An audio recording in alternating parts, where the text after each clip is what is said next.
Hello students, welcome back to our channel और previous year paper. और जैसे कि आप लोग जानते हैं डेट एमपी पटवारी का पेपर जो है वो चल रहा है। और ये जो वीडियो है इसमें हम वीडियो में आपसे डिस्कस करने वाले हैं कि रीजनिंग के किस टाइप के जो क्वेश्चन है वो एमपी पटवारी के पेपर में पूछे जा रहे हैं। ठीक है, ऑलरेडी हम लोगों ने कंप्यूटर का, जीके का एंड क्वांट का डिस्कशन ऑलरेडी चैनल पे अप कर दिया है। एंड जो भी प्रीवियस में मतलब जो भी पेपर में क्वेश्चन आ रहे हैं एमपी पटवारी के, वही क्वेश्चन को हम आपके साथ में डिस्कस कर रहे हैं। एंड इसका रीजन बस इतना सा है सो डेट आप लोगों को पता रहे कि किस टाइप के क्वेश्चन पूछे जा रहे हैं। आप लोग सिर्फ उन्हीं टाइप के क्वेश्चंस पे फोकस करो एंड आपको परेशान होने का जरूरत नहीं है कि मुझे किस टाइप के क्वेश्चंस को कवर करना है। बहुत ज्यादा हाई लेवल क्वेश्चन को आप प्रैक्टिस ना करो। इंस्टेड जिस टाइप का क्यू टाइप पूछा जा रहा है आप सिर्फ वही उसी पे ही फोकस करो एंड अपने पेपर पे आप अपने पेपर की तैयारी करिए। ठीक है, तो मैं आपके साथ में रीजनिंग के जो क्वेश्चंस होगा उनको डिस्कस करने वाली हूँ। ठीक है, वीडियो को शुरू करने से पहले आपको बोलना चाहूंगी कि हमारे चैनल पे हम इसी तरीके के प्रीवियस ईयर वीडियोस, जो प्रीवियस ईयर के जो क्वेश्चंस होते हैं उनको डिस्कस कर रहे होते हैं। जो करंट में पेपर चल रहे होते हैं उसमें किस टाइप के क्वेश्चंस आ सकते हैं वो सारा ही हम आपके साथ में डिस्कशन करते हैं, आपको क्वेश्चंस भी सॉल्व करवाते हैं। तो हमारे चैनल को आप सब्सक्राइब कर देना एंड वीडियो को लाइक कर देना। और अब चलो जल्दी से हमारे जो आज का वीडियो है उसको हम लोग शुरू करते हैं। तो जैसे कि आप पहला क्वेश्चन देख सकते हैं वो है ब्लड रिलेशन का क्वेश्चन है। आंसर ऑलरेडी हाईलाइटेड है लेकिन मैं आपको सॉल्व करके बताऊंगी कि इस टाइप के क्वेश्चंस को आपको कैसे सॉल्व करना है। तो ब्लड रिलेशन का बहुत ही स्टेटमेंट बेस्ड क्वेश्चन दिया गया है। बहुत ही सिंपल सा आपको फैमिली ट्री यहाँ पे बनाना है। आपको अगर आप इंग्लिश मीडियम से है तो just focus on the English medium वाला क्वेश्चन, हिंदी से है तो हिंदी वाले पे आप फोकस करिएगा और फटाफट से मेरे साथ में आप लोग भी सॉल्व करना शुरू करिएगा। ठीक है, यहाँ पे आपको बोला गया है that M is married to S, यानी कि एम की शादी जो है स्टूडेंट्स वो किसके साथ में हुई है, एस के साथ में उनकी शादी हुई है।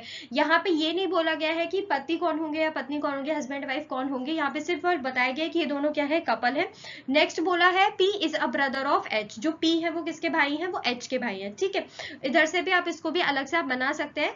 नेक्स्ट लाइन पे अगर मैं फोकस करूं, बोला है S is mother of L, यानी कि एस जो है वो किसकी मदर है, स्टूडेंट्स एल की मदर है। ठीक है, तो मैंने यहाँ पे इनका बना दिया है कि एस को मैंने माइनस से डिनोट कर दिया है। इट मीन्स एम क्या होंगे, मेल मेंबर होंगे, तो मैंने उनको प्लस से डिनोट कर दिया है। ठीक है, S is a mother of L, who is brother of H. अब हु जो वर्ड होता है ना, हमेशा याद रखना, चाहे ब्लड रिलेशन का क्वेश्चन हो स्टूडेंट्स, चाहे सिटिंग का हो, चाहे पजल्स का क्वेश्चन हो, जो हु वर्ड होता है ना हमेशा सेंटेंस में जो सेकंड पर्सन लिखा होता है ना वो उसके लिए होता है। यानी कि S is a mother of L में सेकंड पर्सन कौन है, यहाँ पे स्टूडेंट्स एल है।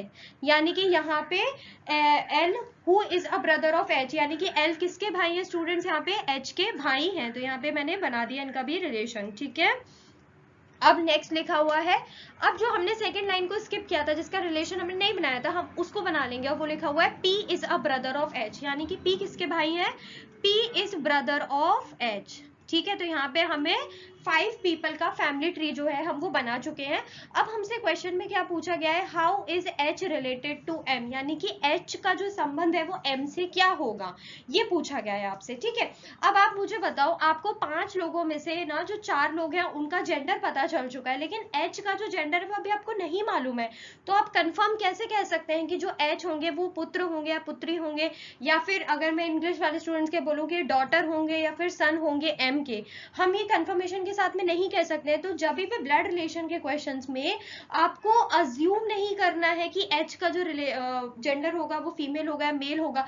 जब तक आपको बिल्कुल क्लियरिटी नहीं मिले स्टेटमेंट को सॉल्व करने के बाद में कि हाँ एच का जेंडर फीमेल होगा या मेल होगा, तब तक आप कभी भी उनके जेंडर को डिफाइन नहीं करेंगे।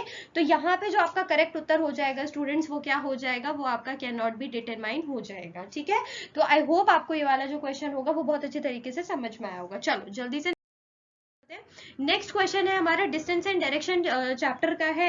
यहाँ पे आपसे बोला गया है रीमा 20 मीटर उत्तर की ओर चलती है, यानी कि रीमा वॉक्स 20 मीटर नॉर्थ, यानी कि जो रीमा है उन्होंने 20 मीटर नॉर्थ की तरफ चलना शुरू किया है। आप कहीं से भी रैंडम इस डायग्राम को बनाना शुरू कर सकते हो।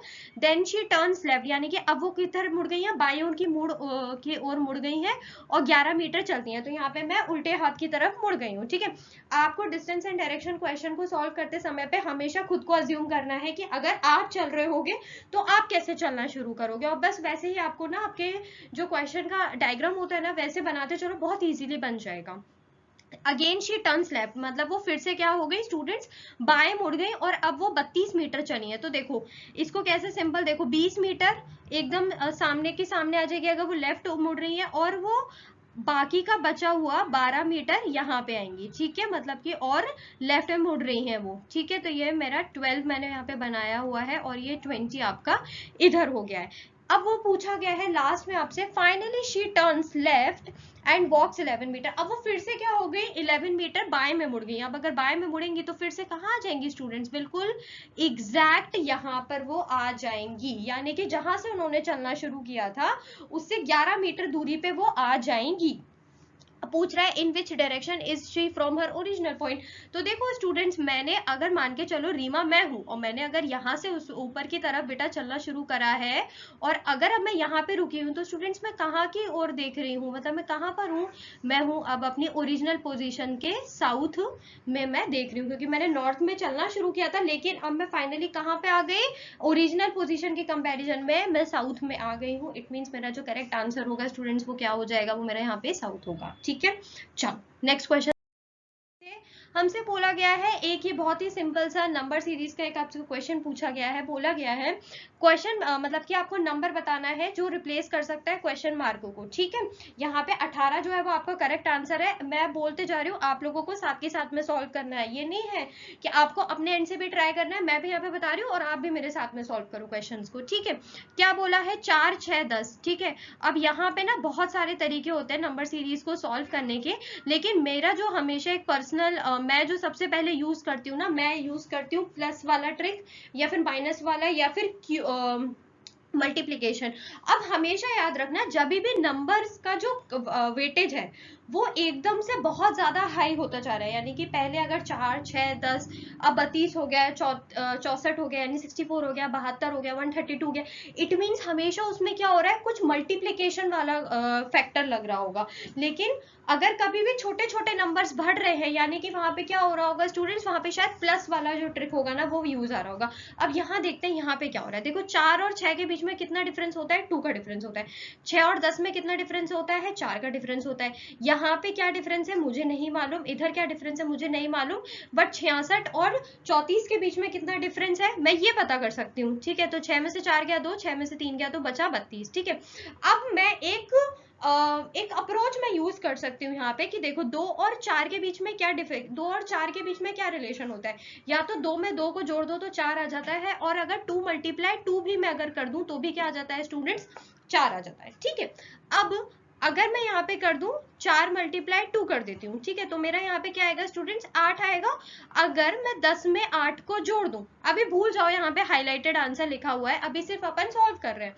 अगर स्टूडेंट मैं 10 में 8 को जोड़ दूं तो मेरा आंसर कितना आएगा, 18 आ जाएगा कि नहीं आ जाएगा। तो यहाँ पे अगर मैं 18 लिख देती हूँ, ठीक है, लेट से मैंने यहाँ पे 18 लिख दिया और इधर मैंने क्या किया है, अब नेक्स्ट मुझे क्या लेकर आना है, 34 लेकर आना है। 34 लेकर आने के लिए मैं क्या कर सकती हूँ, अगर मेरा जो आंसर यहाँ पे 8 आया है और 8 का भी मैं डबल कर दूं तो कितना आता है स्टूडेंट, 16 आता है। 8 टू जा कितना होता है 16, और 18 में अगर मैं 16 जोड़ दूं तो मेरा कितना आंसर आता है, 34 आता है। इट मीन्स यहाँ पे जो लॉजिक फॉलो हो रहा था वो क्या हो रहा था कि यहाँ पे या तो डबल बोल दो या +2 मल्टीप्लाई 2 वाला पार्ट जो होता है ना, डबल करना किसी भी नंबर का, यहाँ पे वो वाला जो पैटर्न था वो फॉलो हो रहा है। तो आपका जो करेक्ट आंसर हो गया वो 18 यहाँ पे हो गया, ठीक है। चलो नेक्स्ट आपसे पूछा गया है ऑर्डर एंड रैंकिंग का एक क्वेश्चन है, ठीक है। यहाँ पे एक बहुत ही सिंपल सा ऑर्डर एंड रैंकिंग का क्वेश्चन है, उसको बना, यहाँ पे मैं आपको बोलूंगी बजाय ऐसे लाइन वाइन ड्रॉ करने के, जितना ज्यादा फॉर्मूला बेस्ड अगर ऑर्डर एंड रैंकिंग को आप यूज कर सकते हो, सॉल्व कर सकते हो, वैसे यूज करो, ठीक है। पूछा गया है Ravish is 17th from left end in the row of 34 boys, यानी कि स्टूडेंट 34 बॉयज है, टोटल बॉयज कितने हैं स्टूडेंट्स मेरे पास में 34 है, ठीक है। रवीश का जो पोजीशन है बॉयज की एक उसमें कतार में या फिर एक रो में वो कितनी है स्टूडेंट, 17th है, ठीक है। अब यहाँ पे एक और लड़का है जिसका नाम है Rishi, Rishi is 5th from the right end in the same row. अब ऋषि क्या है, वो राइट एंड से यानी कि दाएं ओर से 5वें स्थान पर है, यानी कि अब एक देखो ऐसे मान लो ये मेरी रो है, ये उसका लेफ्ट एंड है और ये उसका राइट एंड है, यानी कि ये उसका बायां भाग है और ये उसका दायां भाग है, ठीक है। अब इसमें अपने को बिठाना है हमारे 34 लड़कों को, 34 बॉयज को, ठीक है। अब यहाँ पे अल्टीमेटली हमसे पूछा है how many boys are there between them in the row, हमारे ये जो लड़के हैं इनके बीच में कितने लोग हैं, ठीक है। बहुत ही सिंपल सा इसको अपन कैसे यूज कर सकते हैं, देखो एक फॉर्मूला होता है total is equal to left plus right -1, ठीक है। इसमें क्या होता है कि जब आपके पास में टोटल की संख्या हो, किसी भी एक व्यक्ति की लेफ्ट या राइट में से कोई पोजीशन आपको मिली हो, तो जैसे रवीश की मुझे मिली है लेफ्ट की पोजीशन, राइट की पोजीशन को अगर मैं ज्ञात कर लूं तो मैं बहुत इजीली पता कर सकती हूँ ऋषि के बीच में और रवीश के बीच में कितने लोग बैठे हुए थे। ठीक है, तो अब यहाँ पे क्या कर सकते हैं, 34 में से अल्टीमेटली मेरे को कितने का माइनस करना है, 16 का माइनस करना है। ठीक है, 14 में से 6 गया तो बचा 8, 2 में से 1 गया तो कितना बचा, 2 में से 1 गया तो बचा 18। तो यानी कि हमारे पास में रवीश का जो पोजीशन है राइट हैंड से स्टूडेंट्स, वो कितना आ गया स्टूडेंट, 18 आ चुका है। ठीक है, अब देखो रवीश का, सॉरी हाँ मैंने ऋषि बोल दिया था, रवीश का 18वां पोजीशन है राइट से और ऋषि का जो है वो 5th है। अब इनके बीच में पूछा गया है कितने स्टूडेंट है, तो बहुत सिंपल सा लॉजिक है कि उनके बीच में कितने, 12 लोग हैं। ठीक है, इसको तो आप डायरेक्टली माइंड में भी कैलकुलेट कर सकते हो, ये सब आपको करने का भी नीड नहीं है। सिर्फ अगर जरूरत पड़े तो ये वाला जो कैलकुलेशन है वो कॉपी पे करो, बट अगर आपका प्रैक्टिस बहुत अच्छा है ना तो आप इसको भी माइंड में कर सकते हो। तो इसका जो करेक्ट आंसर यहाँ पे हो जाएगा स्टूडेंट्स, वो कितना हो जाएगा, 12 हो जाएगा। ठीक है, नेक्स्ट आपसे क्वेश्चन पूछा गया है, select the option that is related to the third term in the same way as the second term is related to the first term. तो ये एनालॉजी का एक क्वेश्चन आपसे बहुत ही सिंपल सा पूछा गया है और आपको बोला गया है कि जिस प्रकार से फर्स्ट टर्म जो है वो रिलेटेड, सेकेंड टर्म जो है रिलेटेड है फर्स्ट टर्म से, तो वैसे ही थर्ड टर्म से क्या फोर्थ टर्म कौन सी रिलेटेड होगी। ठीक है, बहुत सिंपल सिंपल सा ऐसा क्वेश्चन दिया है। अब एक है पेशेंट, एक है डॉक्टर। ठीक है, अब इनके बीच में क्या रिलेशनशिप होता है स्टूडेंट, कि पेशेंट किसके पास जाता है जब बीमार होता है, डॉक्टर के पास जाएगा। ठीक है, पेशेंट को या फिर ट्रीट कौन करता है, डॉक्टर ट्रीट करते हैं। ठीक है, तो वैसे ही अब हमारे जो स्टूडेंट होते हैं, स्टूडेंट किनसे रिलेटेड होंगे, स्टूडेंट हमेशा टीचर से रिलेटेड होंगे। ठीक है ना, किससे रिलेटेड होंगे, स्टूडेंट हमेशा अपने टीचर से रिलेटेड होंगे। आपको लॉजिक समझ में आया कि पेशेंट किसके पास में होता है, किसके पास में जाता है, डॉक्टर के पास में जाता है, वैसे स्टूडेंट हमेशा किसके पास में जाएगा, अपने टीचर के पास में जाएगा। तो यहाँ पे आपका जो करेक्ट आंसर हो गया वो हो गया टीचर, यानी कि शिक्षक हो गया। ठीक है, चलो नेक्स्ट क्वेश्चन आपको कोडिंग डिकोडिंग का दिया गया है। मेरा फेवरेट टॉपिक है ये, I don't know why, but मुझे बहुत अच्छा लगता है वाला टॉपिक।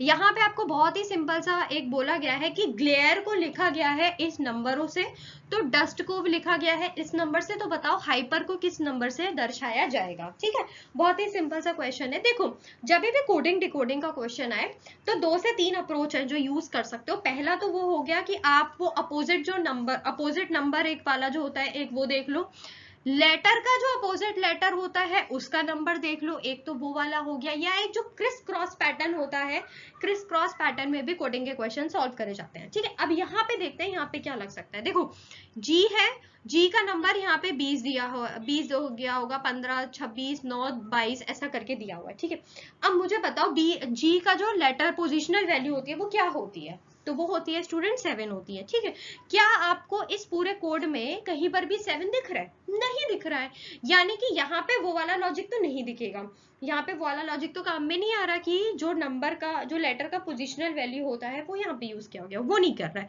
तो क्या कर सकते हैं, अब मुझे बताइए जी का अपोजिट लेटर कौन सा होता है, तो जी का अपोजिट लेटर होता है टी, आपने सबने याद किया होगा, और हमने तो इसका पूरा ऐसे ट्रिक भी बताते हैं ना, अब जब पढ़ते हैं तो जी का उल्टा होता है टी, तो उसको ऐसे याद रखो जी टी एक्सप्रेस है। ठीक है, ए का उल्टा होता है जेड, तो ऐसे जोधा अकबर याद कर लो, तो वो क्या होता है आपका ट्रिक होता है अपोजिट लेटर याद करने का। अब देखो टी का जो पोजिशनल वैल्यू होता है वो क्या होता है स्टूडेंट, 20 होता है, और यहाँ पे 20 तो मुझे दिया हुआ है, तो यानी कि शायद हो सकता है कि मैं जो सोच रही हूँ वो सही हो। ठीक है, अब ये मैं तुम्हें समझा रही हूँ इसलिए मुझे टाइम लग रहा है, लेकिन आप लोगों को ये चीज बड़ी जल्दी क्लिक कर जानी चाहिए देखते से कि हाँ ये इसका क्या लॉजिक फॉलो हो रहा है। एल है, ठीक है, अब एल का उल्टा क्या होता है, एल का उल्टा होता है स्टूडेंट ओ होता है, तो ओ का पोजिशनल वैल्यू तो बिल्कुल 15 ही होता है, तो देखो यहाँ पे 15 दिया हुआ है। ए का उल्टा क्या होता है स्टूडेंट, जेड होता है, तो जेड का पोजिशनल वैल्यू कितना होता है, 26 होता है, तो देखो 26 में मुझे दिया गया है। यानी कि यहाँ पे बड़ा सिंपल सा लॉजिक क्या फॉलो हो रहा है, जो भी लेटर है उसका जो अपोजिट लेटर होता है उसका जो पोजिशनल वैल्यू है वो यहाँ पे आपको डिकोड करके दिया गया है। अब मैं देख लेती हूँ हाइपर, हाइपर का मतलब एच का उल्टा क्या होता है, एस, एस का नंबर होता है 19। ठीक है, वाई का उल्टा क्या है, वाई का उल्टा होता है 20, बी का पोजिशनल वैल्यू होता है 2, पी का उल्टा होता है के का पोजिशनल वैल्यू होता है 11। ठीक है, अब ऐसे आ गया ई, एंड ऐसे ही आ गया आर, ठीक है। तो आई थिंक अब आप लोगों को जो लॉजिक है वो पूरा समझ आ गया, एंड इस तरीके से आप पूरा आंसर निकाल सकते हो, ठीक है। ई का उल्टा होता है वी, तो वी का पोजिशनल वैल्यू यहाँ पे आपको दिया हो गया है 22, एंड इसी तरीके से जो ऑप्शन सेकंड है वो आपका क्या हो गया, करेक्ट आंसर हो गया, ठीक है। चलो जल्दी से क्वेश्चन, नेक्स्ट क्वेश्चन हमको बोला गया है, इसको आप मैथमेटिकल ऑपरेशंस बोल लो, अरिथमेटिक रीजनिंग बोल लो, व्हाटएवर जो भी टॉपिक आपको बोलना है ये उसमें दिया जाता है, जहां पे बोला जाता है कि मल्टीप्लाई का मतलब डिवाइड है, माइनस का मतलब है मल्टीप्लाई, डिवाइड का मतलब प्लस है, और प्लस का मतलब माइनस है, और फिर आपको एक इक्वेशन दिया जाता है और आपसे पूछा जाता है स्टूडेंट कि क्या करेक्ट आंसर होगा, ठीक है। अब यहाँ पे इन लोगों के मुताबिक जो मुझे ऑपरेशंस करने हैं मैं वही वाला लिख के दे रही हूँ, कि मैंने पहले तो अपने ना फटाफट से मैं लिख लेती हूँ नंबर, ठीक है, एंड उसके बाद में मैं इसको सॉल्व करवाती हूँ आपको, ठीक है। ये मैंने 8 लिख लिया और ये मैंने 6 लिख लिया, ठीक है। चलो अब माइनस का मतलब क्या होता है स्टूडेंट, मल्टीप्लाई होता है, डिवाइड का मतलब क्या होता है, यहाँ पे डिवाइड का मतलब है प्लस, तो मैंने यहाँ पे प्लस लगा दिया, मल्टीप्लाई का मतलब होता है डिवाइड, ठीक है, और प्लस का मतलब होता है यहाँ पे माइनस, ठीक है। चलो अब आपको पता है, सबने बोर्ड मैथ्स रूल पढ़ा है, सभी लोग क्या करते हैं, पहले ब्रैकेट में जो चीज दिया होता है उसको यूज कर, उसको पहले हम सॉल्व करते हैं। तो 15 3 कितना होता है स्टूडेंट, 45 होता है, और 45 में मैं प्लस जब 19 को करूंगी तो कितना आंसर आना चाहिए, 9 और 5 14 का कैरी 1 4 5 64, ठीक है। 64 में से अगर मैं 8 को डिवाइड कर दूं, ठीक है, 64 डिवाइडेड बाय 8 तो कितना आना चाहिए, 8 आना चाहिए, 8 8 जा 64 होता है, एंड 8 माइनस 6 जब करूंगी तो आंसर कितना आता है स्टूडेंट, 2 आता है। तो यहाँ पे जो मेरा करेक्ट आंसर हो गया वो क्या हो गया, 2 यहाँ पे मेरा करेक्ट आंसर हो गया, ठीक है। चलो नेक्स्ट क्वेश्चन फिर से कोडिंग डिकोडिंग का दिया गया है, यहाँ पे लिखा है शार्न is written as HSZIM, how will Shanu will be written in that code language, ठीक है। ये बहुत ही सिंपल सा है, आपको स्क्रीन पे देखते से क्लिक कर जाना चाहिए कि क्या लॉजिक फॉलो हुआ है, बहुत ही सिंपल है। देखो एस का उल्टा होता है H का उल्टा होता है S, A का जो अपोजिट लेटर होता है Z होता है, R का अपोजिट लेटर I होता है, N का अपोजिट लेटर H होता है,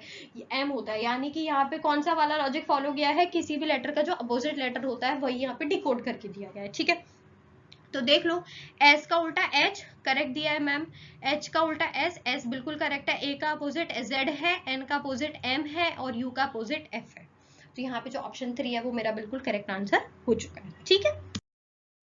नेक्स्ट क्या है, सिटिंग अरेंजमेंट, ठीक है। अब ये सिटिंग अरेंजमेंट का बहुत ही सिंपल सा क्वेश्चन है, जहाँ पे देखो 6 लोग दिए हैं, तो मतलब इसमें तो कितना ही मतलब सिंपल होगा ना, 6 लोग अगर दिए हुए हैं, टाइम टेकिंग बिल्कुल नहीं होता। तो यहाँ क्या बोला गया है, 6 व्यक्ति हैं LMNOPQ बराबर दूरी पर एक पंक्ति में बैठे हुए हैं, और इन सभी लोगों का जो फेस है वो किधर की ओर है, फेसिंग नॉर्थ की तरफ है, ठीक है। कहाँ पे देख रहे हैं, नॉर्थ यानी उत्तर की तरफ ये सभी लोग देख रहे हैं, और नॉर्थ की तरफ देखते हैं यानी कि ऐसे में बैठे हुए हैं, ठीक है।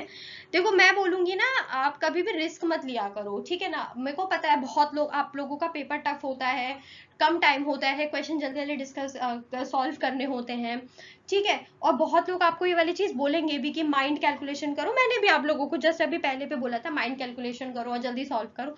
लेकिन देखो हमेशा ना एक चीज हमेशा याद रखो कि आप लोग ये पेपर दे रहे हो क्लियर करने के लिए, तो इतना भी जल्दबाजी में मत करना स्टूडेंट कि आप गलत कर दो। तो अगर कहीं किसी क्वेश्चन में लग रहा है ना कि मुझे इसको लिख के सॉल्व करना है तो कर लो, कोई उसमें बुराई की बात नहीं है, कोई आपको जज नहीं कर रहा है, ठीक है ना।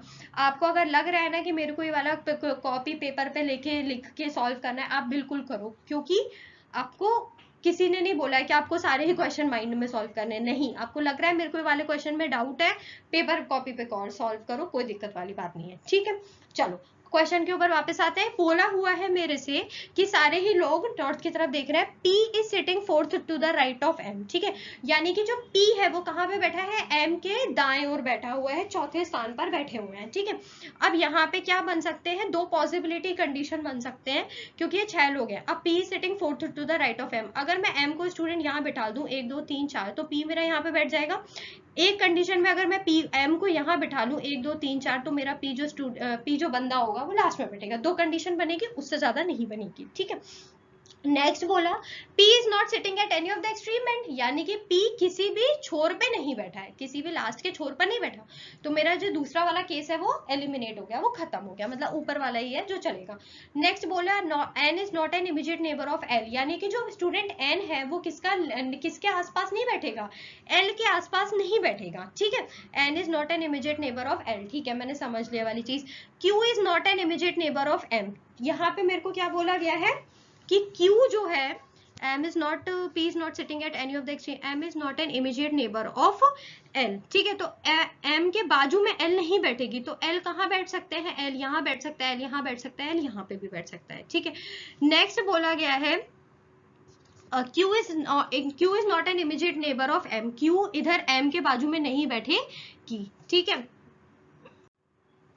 तो अब यहाँ पे क्या था कि हमने जो P जो था वो M के राइट से फोर्थ में बैठा हुआ था, ठीक है, और who is sitting second to the left of L, जो M के L के लेफ्ट में बैठा हुआ है, यानी कि कौन लेवल के लेफ्ट में बैठा हुआ है, M बैठा हुआ है, ठीक है।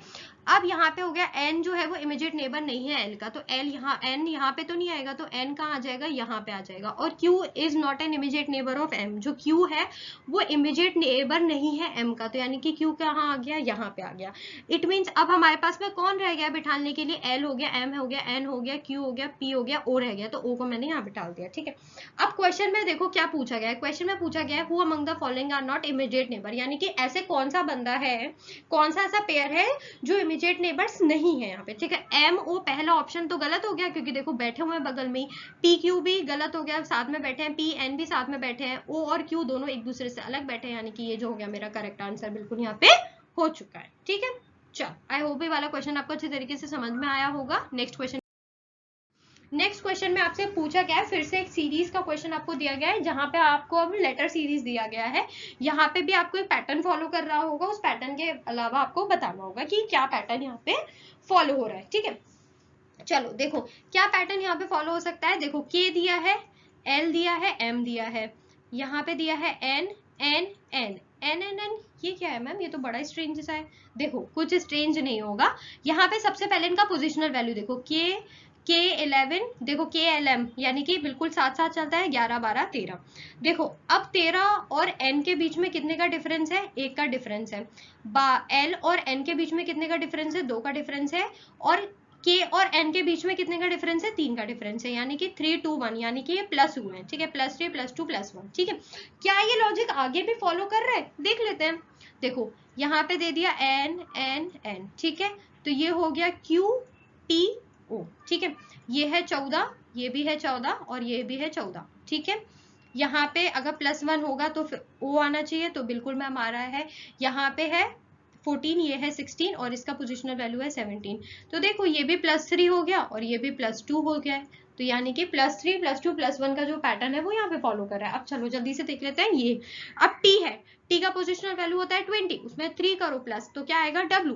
R का पोजिशनल वैल्यू होता है 18, 18 में +3 करो तो क्या आना चाहिए, +2 करो तो क्या आना चाहिए 20, तो देखो T आ रहा है, ठीक है। अब आ गया P का पोजिशनल वैल्यू होता है 16, उसमें +1 करो तो क्या आना चाहिए Q, यानी कि 17, यानी कि Q का पोजिशनल वैल्यू, तो यहाँ पे WTQ हो गया हमारा करेक्ट आंसर, ठीक है। नेक्स्ट आपसे फिर से बोला गया है KR, ये एनालॉजी का क्वेश्चन आ गया, KRNU, ठीक है। इनमें क्या इनमें सिमिलैरिटी है, और वही सिमिलैरिटी को आपको कहाँ पे यूज करना है, नेक्स्ट वाले टर्म में, ठीक है। देखो K का पोजिशनल वैल्यू 11, N का होता है 14, इनका हो गया R का होता है 18 और इसका हो गया है U यानी कि 21, ठीक है। इनके बीच में कितने का गैप है, यानी कि कितने का डिफरेंस है, +3 का डिफरेंस है, ठीक है। 3 ऐड कर दूंगी मैं तो ये आ जाएगा। अब देख लो ये सेम चीज मैं यहाँ पे भी फॉलो करके देख लेती हूँ। T का पोजिशनल वैल्यू होता है 20, उसमें +3 करा तो W आएगा, बिल्कुल आ जाएगा। V का पोजिशनल वैल्यू होता है 22 और उसमें मैं +3 करूंगी तो Y यानी कि 25 आएगा, तो ये मेरा +3 का बहुत ही सिंपल सा क्वेश्चन था, बहुत जल्दी हमने यहाँ पे सॉल्व कर लिया, ठीक है।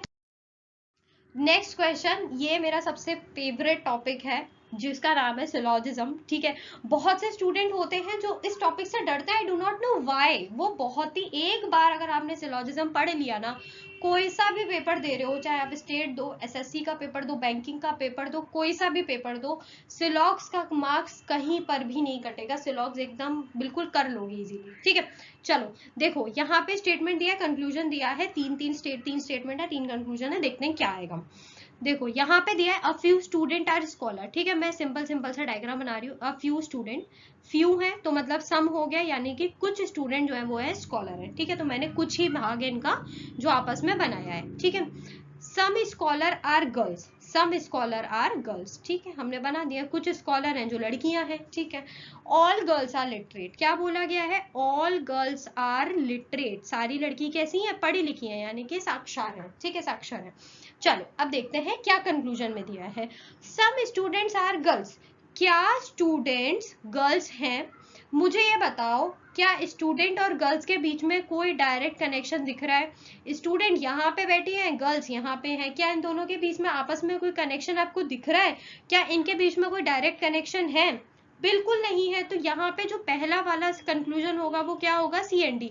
देखो जब भी इस टाइप का स्टेटमेंट है जहां पे कोई डायरेक्ट रिलेशनशिप नहीं मिल रहा, यानी ये क्या होता है कि हाँ सम स्टूडेंट आर गर्ल्स, हाँ कुछ स्टूडेंट गर्ल्स हो भी सकती है, कुछ स्टूडेंट गर्ल्स नहीं भी हो सकती, तो क्या होगा इसका आंसर, सी एंड डी आता है। ठीक है, यानी कि हम बता नहीं सकते, तो वो क्या हो गया, सी एंड डी हो गया, हमें पता ही नहीं है, डेफिनेट नहीं है ना वो वाली चीज।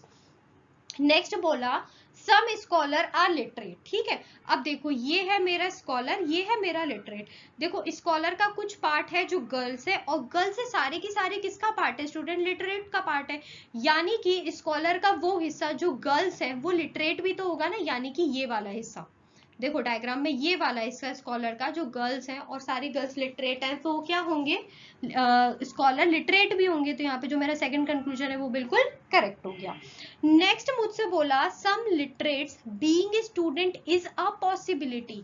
देखो कुछ लिटरेट की यहाँ पे स्टूडेंट होने की संभावना है, पॉसिबिलिटी पूछा है। ठीक है, अब मैं फिर से बोलूंगी, स्टूडेंट और लिटरेट के बीच में कोई डायरेक्ट कनेक्शन तुमको दिख रहा है, नहीं दिख रहा मैम, तो क्या होगा, जब कोई डायरेक्ट कनेक्शन नहीं है तो हाँ हो भी सकता है और नहीं भी हो सकता। तो आपको पता होगा कि जब भी हमारा आंसर सी एंड डी होता है और उसमें पॉसिबिलिटी लग जाती है, तो मेरा कंक्लूजन हमेशा कैसा हो जाता है, स्टूडेंट, ट्रू हो जाता है। मतलब ये रट लो ये वाली चीज, जब भी पॉसिबिलिटी का कंक्लूजन है, तुम्हारा आंसर क्या आ रहा है, सी एंड डी आ रहा है, उसमें पॉसिबिलिटी लग गई, तो वो आपका कंक्लूजन यानी कि निष्कर्ष कैसा हो जाएगा, बिल्कुल करेक्ट हो जाएगा। तो यहाँ पे आपका जो इस कंक्लूजन नंबर 3 है या निष्कर्ष 3 है वो भी बिल्कुल फॉलो हो रहा है। तो यहाँ पे आपका जो करेक्ट आंसर है वो है only conclusion second and third forms. ठीक है, चलो नेक्स्ट क्वेश्चन है, यहाँ पे आपको ऑर्डर एंड रैंकिंग का एक फिर से ऑर्डर बेस्ड क्वेश्चन बोला गया है। क्या बोला है, ए इज रिचर देन बी, ए किससे रिच है स्टूडेंट, बी से रिच है। ठीक है, समझ लिया। C is richer than A, C rich है किससे, सी ए से भी अमीर है। ठीक है, D is richer than C, D किससे अमीर है, डी सी से भी अमीर है। ठीक है, हमने लिख दिया। और E is richest of all, और ई कौन है, वो सबसे रिच है, मतलब कि सबसे ज्यादा पैसे वाला है इन पांचों लोगों में। ठीक है, तो मैंने ये लिख दिया। ठीक है, थोड़ा सा टेढ़ा चला गया है, थोड़ा माइंड मत करना, बस मैं एक्सप्लेन कर रही हूँ आप लोगों को। if they are made to sit in the above degree of richness, who will have the central position। यहाँ पे बोला गया है कि अगर मैं उनको समृद्धि के क्रम में बिठाया जाता है कि लाइक सबसे पैसे वाला और ये सारी चीजें, तो कौन इनका सेंट्रल पोजीशन में बैठेगा। ठीक है, अब यहाँ पे मैं एक बहुत सिंपल सा लॉजिक आपको बता रही हूँ, क्योंकि देखो 5 लोग हैं, मतलब ऑड नंबर्स हैं, आप उनको किसी भी पोजीशन में बैठाओ, जो सेंट्रल वाला बंदा आएगा वो तो सेम ही आएगा ना। तो जिस भी पोजीशन में आपने बनाया क्वेश्चन को, वहां पे उसको देख लो। देखो यहाँ पे सेंट्रल पोजीशन पे सी आ रहा है, तो आपका करेक्ट आंसर यहाँ पे सी है। ज्यादा मेहनत करने की जरूरत नहीं है, ये सारे कभी कभी स्टेटमेंट आपको थोड़ा कंफ्यूज करने के लिए दिया जाता है। ठीक है, तो सी जो हो गया वो आपका यहाँ पे करेक्ट आंसर हो गया। अब यहाँ पे जो बाकी और जो क्वेश्चंस बचे हुए हैं, ये हमने बहुत सारे डिफरेंट डिफरेंट सोर्सेज से हम लोगों ने आपके लिए कलेक्ट किए थे क्वेश्चन जो हमें मिल रहे थे। अब यहाँ पे बाकी के जो बचे हुए क्वेश्चंस हैं वो किस किस टॉपिक से पूछे गए थे, वो आपसे पूछे गए थे मिरर इमेज के, मिसिंग नंबर के, ये फिगर काउंटिंग का क्वेश्चन है और ये डाइस के क्वेश्चंस यहाँ पे और भी पूछे गए थे। तो फिगर काउंटिंग आप लोगों को मालूम है काफी सिंपल, और ये मैं अगर जो पेपर का लेवल देखूं ना बहुत ही ईजी लेवल ऑफ पेपर है, ठीक है। मुझे एक भी क्वेश्चन ऐसा नहीं लगा जो टाइम टेकिंग हो और जो आप लोगों से ना बन पाए, बहुत ही सिंपल और ईजी क्वेश्चन थे। तो आप बहुत ईजिली इनको अटेम्प्ट कर सकते हो। और आप लोगों ने क्यू टाइप देख लिया, देखो मेन होता है हर एग्जामिनेशन का क्वेश्चन टाइप की किस प्रकार का क्वेश्चन पूछा जा रहा है, और ये जो मैंने देखा ये बहुत ही सिंपल क्यू टाइप था। अगर आपने पढ़ रखा है ना और आपको आती है चीज और आपने प्रैक्टिस करी हुई है, आप रीजनिंग में कोई क्वेश्चन नहीं छोड़ कर आओगे, ये मेरा गारंटी है। मतलब ये आप करके आओगे पूरा रीजनिंग का क्वेश्चन, ठीक है। इट जस्ट कि आपका प्रैक्टिस कितना, आपका हाथ कितना सदा हुआ और आपको कॉन्सेप्ट कितने क्लियर है यहाँ पे, ठीक है। तो मिरर इमेज बहुत ही सिंपल है, आपको सिर्फ आपको एक बार उसका कॉन्सेप्ट समझना है, फिर मिरर इमेज के क्वेश्चन कोई भी कर लेगा इजीली। मिसिंग नंबर में मैंने आपको 2 से 3 बताए पैटर्न, जो पैटर्न यहाँ पे फॉलो हो रहे हैं, और बहुत क्योंकि हमने जो क्वेश्चन सॉल्व करा सीरीज का वो बहुत ही सिंपल लेवल पे था, तो मुझे लगता है मिसिंग नंबर में भी या आगे सीरीज के नंबर में भी बहुत ज्यादा हाई लेवल क्वेश्चन नहीं पूछने वाले हैं। वही +2 मल्टीप्लाई या स्क्वायर वाला जो पैटर्न होगा वो पूछेगा वो लोग, ठीक है। फिगर काउंटिंग हो गया आपका एक, और एक हो गया आपका डाइस का क्वेश्चन, ठीक है। तो जो हमारा सेशन है वो खत्म होता है। आप लोग देख लीजिए कि यहाँ पे हमने जो जनरल मैनेजमेंट का जो क्वेश्चन था मैंने आपके साथ में वो डिस्कस किया था। अगर आपका एमपी पटवारी का भी पेपर नहीं हुआ है तो आप इस वीडियो को जाके देख सकते हो, जहाँ पे प्रीवियस क्वेश्चन को मैंने डिस्कस किया था, हमने बताया था कि किस प्रकार का क्वेश्चन था जो जनरल मैनेजमेंट का पूछा हुआ था, और उसमें थोरो एक्सप्लेनेशन दिया था सारे ही क्वेश्चन का। साथ ही साथ में सर ने आपके साथ में डिस्कस किया है पटवारी के 2023 में जो क्वांट के क्वेश्चन आ रहे हैं उन क्वेश्चन को डिस्कस किया हुआ है। उसका वीडियो का जो लिंक होगा वो डिस्क्रिप्शन बॉक्स में मैं ऐड कर दूंगी, उसको जाके देख लेना। साथ ही साथ में जीके और कंप्यूटर में भी जो क्वेश्चन सर ने बताए थे कि इस टॉपिक से आएंगे उसी टॉपिक से आए हैं, जो सर ने प्रीवियस पेपर वीडियो में आपके साथ में डिस्कस करे थे ना स्टूडेंट, वही क्वेश्चन आया है पेपर में। तो ये वाला वीडियो भी देख लेना, आप लोगों को बहुत ज्यादा मदद करेगा। और आशा करती हूँ कि ये जो वीडियो होगा आपको बहुत पसंद आया होगा, आपको बहुत हेल्प करेगा आपके आने वाले सिर्फ एमपी पटवारी का एग्जाम नहीं, आपके आने वाले एमपी के और भी जितने एग्जाम में अगर आप उसमें अपीयर कर रहे हो तो उसमें आपको मदद करेगा। और इवन किसी और भी गवर्नमेंट एग्जाम में अगर आप हेल्प होने वाले हो, अपीयर होने वाले हो, तो उसमें आपको हेल्प करेगा। तो हमारे चैनल के साथ में जुड़े रहिए, हमारे वीडियोस को लाइक करिए, अपने दोस्तों के साथ में शेयर करिए और हमारे चैनल को सब्सक्राइब जरूर करिए। थैंक यू, मिलती हूँ आपको नेक्स्ट वीडियो के साथ में।